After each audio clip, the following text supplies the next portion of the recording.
All right, so we have a really good episode for you today. Today we're going to talk about kind of what happened in the market, a little bit of what happened in the market the last couple of days. I have a couple of really important, notable articles that we kind of give you some context on what's happening. So overall today, the stock market went went up barely. No, I take it back. Went up 1.1%. Pretty much all of them were 1.1 to 1.2%. Ours went up about 4%. Before we get into actual individual stocks, we want to talk about some news, some things that happened today. So, number one, FDA review clears path for second coronavirus vaccine. Now, this isn't the official FDA approval for emergency authorization. That is going to be, there's going to be a meeting on Thursday for that, for the FDA to actually interview people, interview the scientists, probably interview the head scientists for these companies. And this is the Moderna vaccine, so this is the one that doesn't require like the mega refrigerator that takes you like 90 degrees below zero to store the vaccine.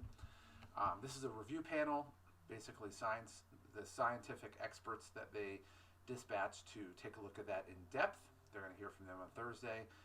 This panel cleared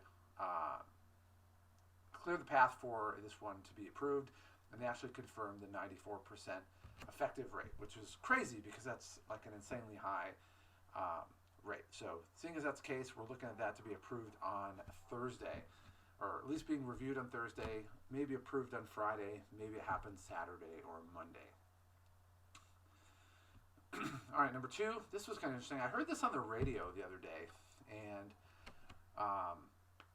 this one was I was listening to a show when they were interviewing a guy who is basically the head of an institutional investing organization. It's actually California State Pension System, and they were trying to basically strong arm Shell, and we're going to talk about Exxon today, into kind of divesting of their oil interests. And in this article, they talk about Exxon, and so they say angry shareholders, but we have to like really tone it down and realize what we're talking about here. So Exxon, one of the biggest companies in the oil companies in the world, they're owned by institutional investors all over, but typically one of the big ones they have here is the California State Teachers Retirement System, or what we call here CalSTRS. And basically, think about it. It's California. They're trying to basically get companies to focus more on renewable energies. We're talking about wind farms, solar, etc., and less on oil. And I remember I was listening to the radio show, and I'm like, wait a minute, you're talking to the guy at Shell. Now, what's the full name of Shell? Well, it's Shell Oil. Like, that's what they do. And and he was complaining because, he basically was, trying to get them to do that. They just weren't listening to him. And I just can't believe he's shocked at that. That's like telling Elon Musk to start making, diesel trucks. That's just not going to happen. And so the guy on the radio was talking about, he said, well, what about selling your shares? If you sell your shares, that'll cause the stock to go down, and maybe that's the impact you want to have. And the guy said, well, you can't really make much of an impact from the outside. And I'm like, well, you're not going to make much of an impact with Shell Oil. It's a Dutch oil company. Like, you're not going to do that. And so this article basically said the same thing, but it was about Exxon. And it's interesting, this paragraph here I thought really says it all.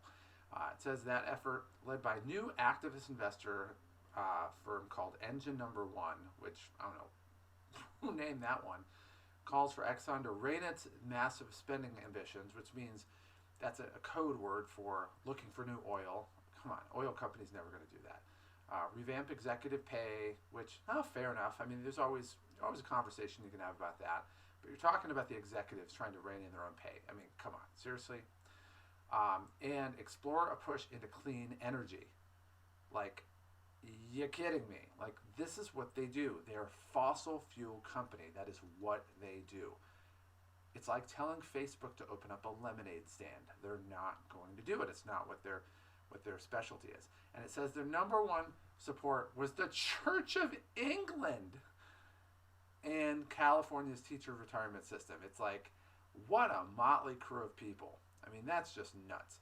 So anyway, I just thought that was funny. It doesn't really impact the portfolio, but I think what they see on the horizon is they probably really liked this past year because people were stuck at home. They weren't using oil a lot.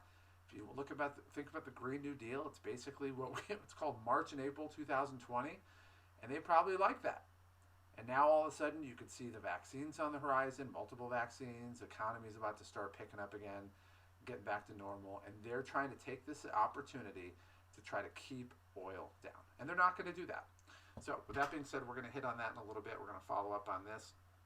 Last one, we talk about COVID stats a lot. This is one I read, and one of the things they did, they talk about the lockdowns. Basically, the lockdowns were designed to keep people home. You have essential workers, and remember, the essential workers were just the workers that we needed for a couple weeks to help us get by. So grocery store workers, police officers, things like that. And we didn't want to overrun the hospital system. Well, I'm sorry, we're 10 months later, and things aren't, basically it hasn't worked. And so the rationale for any lockdowns or restrictions or curfews or anything like that, even in California, they changed it from case count to ICU capacity. And so they did a study, and they looked at the numbers, and they found out even in the most overwhelmed medical systems, the hospital capacity nationwide is fine. And the word they use is ample. So, it's at a point where, there's tons of beds, they can use them, that we're not anywhere near stressed or where we need to be, and there's not really any, there's no rationale for any lockdowns. And they weren't really writing this as far as trying to say, hey, we shouldn't have lockdowns, but it's like, from a data standpoint, there's no justification for a lockdown. So with that being said, we'll take a look at some of the COVID numbers. And I actually was trading emails with these people that wrote this today, because we have some changes, and I'll kind of walk you through some of the changes here. So specifically, they have, we looked at the death numbers, so they didn't put it on here because it slowed down the page. That's what they told me. So we're going to talk about demographics, hospital data, latest trends, and I'll put location. We'll see what happens here. And these actually were added because I asked them to put something on there, and they said they would do it, but they're going to make this look a lot better. Anyway, cases by day going up, but one of the things you see here is every time there's a bump in cases, it goes down. So we could expect to see this reverse out pretty soon. Cumulative cases, by its very nature, don't go up. Deaths went up, but we're going to talk about that in the near future. All right, near future. We're going to do that in like a second. Testing's going up, which is obviously very important. Positivity rates at 8%. So, I mean, absolutely not, obviously it's not good. We're going to be fair. It goes down to 2.75. It is what it is. But the testing positivity is up higher. So, we'll just account for the fact that that went way up. But we need to really figure out what that means, because we want to look at the downstream numbers when it comes to things like this. So here in California, everything in purple is like clamped down. So that's what happens when you have a tyrannical fascist governor that's running things. And then the regional stay-at-home order. I mean, if honestly, the only people that live in here, or maybe Monterey County and the Bay Area, don't have a stay-at-home order, but pretty much everybody else is there. You might as well just color in the whole state. As we go down here, take a look at, this was the lady that I was trading emails with a little earlier, Christina Bivik. So we'll take a look at, these are some of the links. So they just changed these. All right. And so we'll do this. We'll take a look and see, because this is new. I want to see exactly how this looks compared to before, and we'll get to the specific data. It was important. I was glad that they responded back, because I didn't want them to be burying the data. I thought they were probably watching this podcast and just didn't like the bad news. So, but they just said no, it's slowing the page down, and they didn't want to do that. So, all right. And if they're putting this behind a paywall, I'm going to let them know, because none of this is supposed to be behind a paywall. And a paywall is basically just, these are free. Even if you don't subscribe, you get to see this. So, all right, hospitalizations by week. Again, it went up. We're starting to see it go down, just like we talked about a little bit, but it's too early to tell in some respects. And let me take a look and see. Oh, if they have this behind a paywall, that's going to be messed up. All right, so here we go. So hospitalizations and ICUs. Hospitalizations went way up. ICUs went up. But one of the things you notice is that the hospital, we have a ton of hospital beds that are available. So 4,500 in use, 6,000 available. We have 1,500. But even when the beds went up, this remained the same, which means that people who would go to the hospital, there's a lot of people that would go to the hospital that aren't, and so really this adjusts down for non-COVID, which means people are afraid to go to the hospital unless they have COVID, which is, not what you want to see whatsoever. So anyway, I'll look at this a little bit later when we get to it. We'll talk about some stocks today, specifically Blink Charging. This one has been up and down a little bit. It's been way more up than down. This one went up 8.4% today. This is your EV stock. I call it my Biden stock because I have a feeling he's going to be giving some subsidies to this industry, especially if the Democrats take over the Senate. But this one's doing pretty good, kind of super early. Red Robin went up again, went up about 6% today. It didn't go up enough for the performance is enough to get into it. I bought this at 6 and got out at like 9 or 12 or something, but it's a good one to see. This one, even from the outside, if we don't own anything, it's up 5.5%, a little bit down in the aftermarket. That's just a good sign that people are looking at the economy is ready to bounce back. All right, so let's talk about oil. Texas Hospitality, they do residences and basically food service, accommodations and food service for the oil patch. They went up 9% today, and I actually had a limit order buy for them in case it went down, but it went up, so that's cool. Glad that didn't buy. But that's working in the right direction. Now we're finally back in the positive, which is a good thing. This is our Vegas ATM company. They went up, 6% today, so that's a beautiful thing. Vegas is going to be one of the great stock sectors that we have here. We're already tripled our investment at 206% profit. Golden Entertainment, same thing. They were up 6.5%. I don't own a stock in them, but they're doing pretty good. Dave & Buster's, kind of similar to Red Robin, went up 12% today. This is a great stock, man. I still think you should buy it if you're unsure what you want to buy. But this is definitely going in the right direction. AMC Entertainment. Okay, so this went down. We'll talk about this one. The movie stocks, you'd think they'd be going up, but AMC issued a huge swath of new stocks. So basically what happened is it's not an indictment on AMC, but it diluted the stock down. And so we took a little bit of a hit on it. We're 27% down. I was going to put another buy in, and I still might because we have it down here. But this is just a result of stock dilution. And the reason I bought it, another tranche of it recently, is because they got like $100 million debt financing bill to basically carry them over through probably the next year and make sure they got all their bills paid. But I think they opened some stock to generate some liquidity as well. So with that being said, I'm not really sure what I want to do. I have an average cost of $396. We're sitting here at $287. I very well might do another limit order for them, but I'm going to give some thought to it before pulling that trigger. But it's a possibility. The only thing that would hold me back from doing that is the fact that they just generated a whole bunch more shares of stock. But, we'll take a look. I'll think about it. Signet Jewelers continues to crush it, up 9% today. They are up. We've more than quadrupled our return on our investment. This one's just awesome. Sasol, another natural gas company, went up another 6.5% today. I don't own any of them, but I used to own them a little bit, but it's a good stock to have. Noble Midstream, this is one I was on the tip of buying this about 3 or 4 times, but this went up 6% today. Definitely a good stock, worth looking at. Not a lot of upside, but I think it's some easy money with this stock. Penn Virginia, this one is up 7% today. Now, one thing that I might consider, I might be selling this at some point in the next month and a half, because I got a notice from the board of directors and they had us do a vote on a couple items, and one of them was to be issuing new stock, and I'm concerned that it's going to dilute the stock. So I'm going to take a look through the month of December, and we're going to see what this stock does, and we'll kind of take a look at it in early January and see if we want to do that. But I kind of see companies doing that, so that's something we do want to pay attention to with some of these stocks. But for right now, the stock's doing pretty good. But we're going to see how this does in the month of December before making a firm decision.